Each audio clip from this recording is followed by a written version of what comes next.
First ever factory outlet, Chandanagar, Mukunda Jewelers, opening soon. No making charges.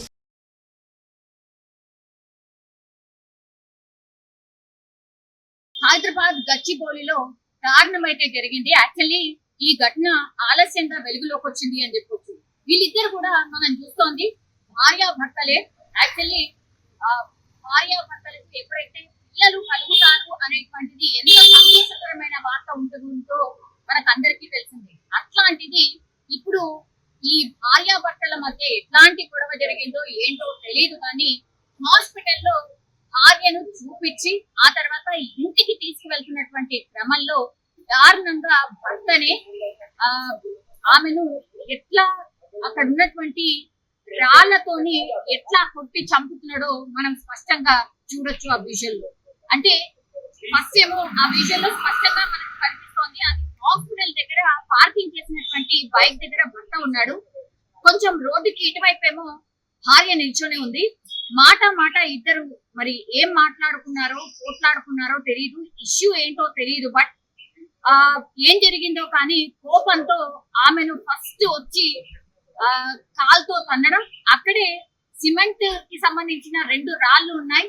ఆ రాళ్లను తీసుకొచ్చి ఆమె కింద పడిపోయిన తర్వాత 12 నుంచి 14 సార్లు ఆమె మీద ఆ రాళ్లతోని పదే దాడి చేసి చంపేసినటువంటి విజువల్ ఇప్పుడు కలకలం క్రియేట్ చేస్తోంది. ఇది ఎక్కడో కాదు, మారుమూల ప్రాంతాల్లో, అసలే కాదు గచ్చిబౌలిలో జరిగినటువంటి ఇన్సిడెంట్ ఇది.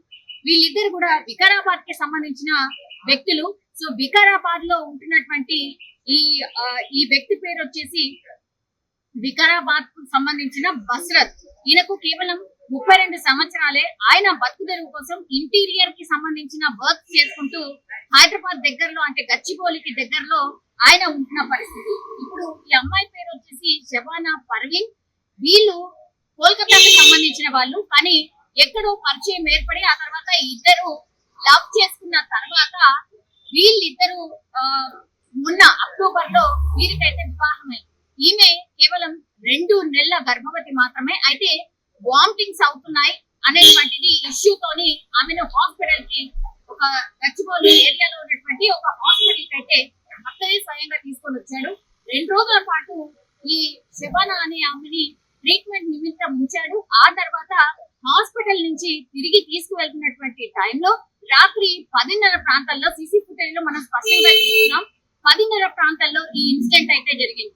కోపాన్ని కంట్రోల్ చేసుకోలేక భర్త భార్యని ఎట్లా చంపుతున్నాడో ఈ దృశ్యాన్ని చూసినటువంటి వాళ్ళు ఎవరైనా సరే షాక్ అవుతున్న పరిస్థితి. అక్కడ చూడొచ్చు, బండి అక్కడి నుంచి ఒక 2 వీలర్ బండి కూడా వెళ్తోంది. అంటే ఎంత దారుణంగా, ఎంత కర్కశంగా ఆ భర్త 2 రాళ్లు అందుబాటులో ఉంటే ఆ 2 రాళ్లతోని ఆమె ఒక 2 దెబ్బలు పడ్డ తర్వాత, ఓ 2 రాళ్లు గట్టిగా తగిలిన తర్వాత ఆమె అసలు చలనం లేదు, పడిపోయి ఉంది. అయినా సరే ఆ కోపాన్ని కంట్రోల్ చేసుకోలేక పూర్తిగా ఆమె మీద పదే ఆ బండరాళ్ళు మోపుతూ ఆమె మీద పూర్తిగా కోపాన్ని తీర్చుకుంటున్నటువంటి విజువల్ ఇప్పుడు కలకలం అయితే క్రియేట్ అవుతుంది. ఏప్రిల్ 1న ఈ ఇన్సిడెంట్ అయితే జరిగింది. ఆలస్యంగా ఈ ఇన్సిడెంట్ వెలుగులోకి వచ్చింది. ఇప్పుడు ఇద్దరికి లవ్ మ్యారేజ్ అయింది. ఇదేమి పేరెంట్స్ సెటిల్ చేసిన మ్యారేజ్ కాదు. మ్యారేజ్ అయిన తర్వాత, లవ్ మ్యారేజ్ అయినా సరే, ఇప్పుడు ఈ వ్యక్తి ఎవరైతే ఉన్నారో బస్రత్, ఆయన ఇంట్లోనే వీళ్ళు కాపురం ఉండేవాళ్ళు. కానీ ఇద్దరి మధ్యలో, అంటే వాళ్ళ అత్త మామల మధ్య అట్లాగే వీళ్ళ మధ్య మనస్పర్ధలు రావడంతో వీళ్ళు దగ్గరలో ఉన్నటువంటి ఆదిత్య నగర్ లోనే సపరేట్ గా నివాసం ఉంటున్నారు. అయితే ఇప్పుడు ఈ భార్య కన్సీవ్ అవ్వడం, అట్లాగే హాస్పిటల్ నిమిత్తం ట్రీట్మెంట్ కోసం తీసుకురావడం అయితే జరిగింది. కొంతమేర ఆమెకు ట్రీట్మెంట్ కోసం 2 రోజులు జాయిన్ చేసిన తర్వాత ట్రీట్మెంట్ అయిపోయి ఇంటికి వెళ్తున్నటువంటి క్రమంలో ఈ ఇన్సిడెంట్ అయితే జరిగింది. మరి ఏం జరిగింది? అత్త మామల్ని విడిచిపెట్టి సపరేట్ కాపురం ఉంటున్నటువంటి వీళ్ళిద్దరి మధ్యలో మరి ఎట్లాంటి గొడవలు జరిగాయి ఏంటి అనేది తెలీదు. తీరా చూస్తే అత్తనే ఆ హాస్పిటల్లో జాయిన్ చేసి ట్రీట్మెంట్ అయిన తర్వాత కూడా ఇంటికి తీసుకెళ్తున్నటువంటి క్రమంలో అంత కోపంగా సొంత భార్య మీదనే ఇట్లా బండరాయితో మోది చంపడం ఏంటి అనేది కూడా ఇప్పుడు ఒక కలకలం అయితే క్రియేట్ అవుతుంది. అక్కడ ఒక్కసారిగా గట్టిగా అరుస్తోంది ఆమె కూడా. రోడ్డుకి పక్కకే జరిగినటువంటి ఇన్సిడెంట్. అఫ్కోర్స్ ఆ గల్లీ నుంచి 1-2 2 వీలర్స్ వెళ్ళిన పరిస్థితి. అప్పుడు అక్కడ నుంచి పాస్ అయిన ఒక 2 వీలర్ వ్యక్తి ఇట్లా బండరాలతోని మోదీ చంపుతున్నటువంటి విజన్ చూసిన తర్వాత ఆయన బెదిరిస్తున్నాడు ఓయోయో. అయినా సరే ఈ భర్త ఎవరైతే ఉన్నాడో ఆయనని వాళ్ళని ఇంకా గద్మాయించడం, కోప్పడ్డం చేసి అక్కడి నుంచి తరిమేసినటువంటి పరిస్థితి. వాళ్ళే ఇప్పుడు పోలీసులకు ఫిర్యాదు చేసిండ్రు, ఇట్లా జరిగింది, ఇక్కడ జరిగింది అని.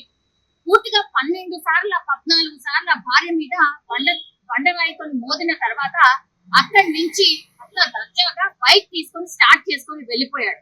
సో ఎంత కర్కశంగా, ఏమాత్రం కూడా ఆమె నా భార్య అనేది కూడా సోయి లేకుండా ఆయన వెళ్ళిపోయినటువంటి సిచ్యువేషన్. ఆ ఇన్సిడెంట్ ని అక్కడి నుంచి 2 వీలర్ మీద వెళ్ళినటువంటి వ్యక్తి చూడటం, పోలీసులకు ఇన్ఫర్మేషన్ ఇవ్వడం, ఆ తర్వాత పోలీసులు సీసీ ఫుటేజ్ ఆధారంగా ఆ అమ్మాయిని దగ్గరలో ఉన్నటువంటి హాస్పిటల్ కి అయితే ఫస్ట్ తరలించారు. ఆమె అపస్మారక స్థితిలో ఉంది, పూర్తిగా కోమాలో ఉన్నటువంటి పరిస్థితి. ఇప్పుడు ఆమెని కుటుంబ సభ్యులు నిమ్స్ కి తరలించారు. ఏమాత్రం చలనం లేకుండా పూర్తిగా అచేతనంగా కోమాలోకి వెళ్ళిపోయింది. ఒక గర్భవతి అయినటువంటి ఒక మహిళ సొంత భర్తే ఆమె మీద దాడి చేసి చంపే ప్రయత్నం చేయడం. ఇప్పుడు హత్య ప్రయత్నం కింద భర్త మీద కేసు అయితే నమోదైంది.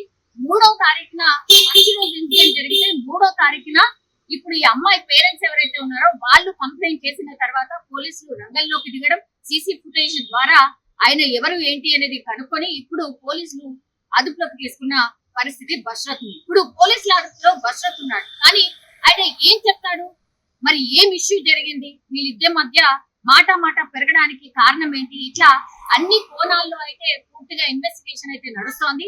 ఇప్పుడు నిమ్స్ లో ట్రీట్మెంట్ జరుగుతోంది వాళ్ళ భార్యకి. ఆమె పరిస్థితి మాత్రం అత్యంత క్రిటికల్ గా ఉంది. ఎంత దారుణంగా 12-14 సార్లు అంతంత పెద్ద రాళ్లతోని ఎంత భయంకరంగా గర్భవతి అయినటువంటి వాళ్ళ భార్య మీదనే హత్యాయత్నం చేయడంతో ఇప్పుడు పోలీసులు కూడా ఏంటి అసలు ఏం జరిగింది అనేది పూర్తిగా ఇన్వెస్టిగేషన్ చేసే ప్రయత్నం చేస్తున్నారు. అట్లాగే ఆమెకు ట్రీట్మెంట్ అయితే ప్రస్తుతం కొనసాగుతున్నటువంటి పరిస్థితి అయితే కనిపిస్తోంది. కానీ ఈ ఇన్సిడెంట్ చూసిన వాళ్ళు ఎవరైనా సరే ఇంత దారుణంగా కోపాన్ని కనీసం కంట్రోల్ చేసుకోలేక సొంత భార్యనే చంపే ప్రయత్నం చేయడం ఇప్పుడు కలకలం అయితే క్రియేట్ అవుతుంది.